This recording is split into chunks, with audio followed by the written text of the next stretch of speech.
RJ Abarientos alam na kung paano pipigilan sa Game 2 Finals si Jason Castro. At Poy Eram, kahit wala na raw si Sistand, mas may lakas pa rin raw itong Hinebra dahil sa mga player na ito. So bago nga natin talakayin yan, shoutout sa mga solid nating ka-teammate na sila Joby Lurot, Malyari Mascareñas, Ray Holanda, Rosauro Orbino, and Kat Sakino. Isang matinding laban agad ang inilatag ng TNT laban sa team ng Barangay Hinebra na kung saan ay pinakita ng TNT kung gaano sila kalakas na team. Isa sa naging armas ng TNT ay ang mahigpit nilang depensa na nagpahirap talaga sa Barangay Hinebra. Kaya naman, etong Game 1 ay nakakuha na ng panalo or unang panalo itong TNT sa kanilang Best of 7 series sa finals na ito. Pero bagamat ngayon, isa pala si Poy Eram sa TNT player na may nararamdamang kakaiba sa players ng Hinebra ngayon. Kumbaga kahit makapanalo sila o nakapanalo sila sa Hinebra, ramdam ng nasabing manlalaro na malakas pa rin itong team ng Hinebra. Dahil bago pa man po makakalaban ni Poy Eram itong Hinebra, inamin nito na excited raw siya, lalo na makita ang crowd. So bukod dyan, hindi raw po humina ang Hinebra kahit na nawala sa kanila si Sistand.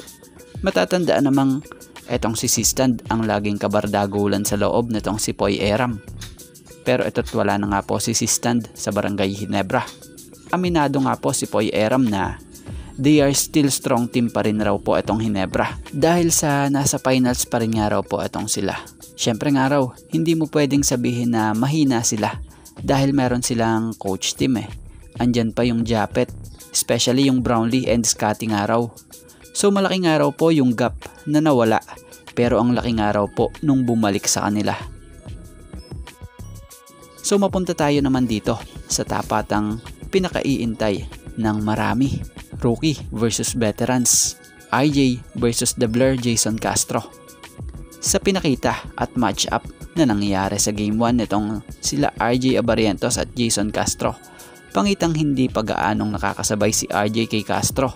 At aminado naman doon si RJ Abarientos.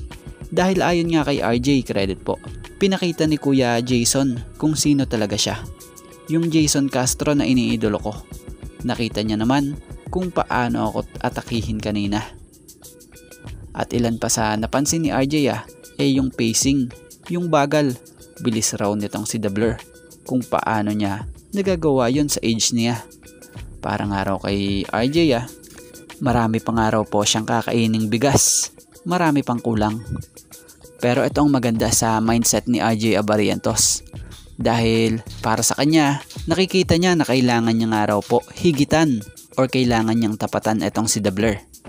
At ito ang isa sa nalaman ni RJ kung paano niya nga po makababawi or paano nga daw po siya makababawi kay Kuya Jason Castro niya. So rest back ang inaasahan natin kay RJ sa Game 2 ng Finals dahil ayon nga sa kanya, sabi ko nga kanina, kailangan ko lang din basahin or panoorin yung viewing and learn from it. Hats off kay Kuya Jason, sobrang galing talaga at sobrang bilis. So yan, sa ngayon ito nga lang po muna ang ating sports pasada and thank you for watching guys and God bless everyone. Shoutout sa mga solid nating ka-teammate na sila Joby Lurot,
Malyari Mascareñas.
Rey Holanda.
Rosauro Orbino.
And Kat Aquino.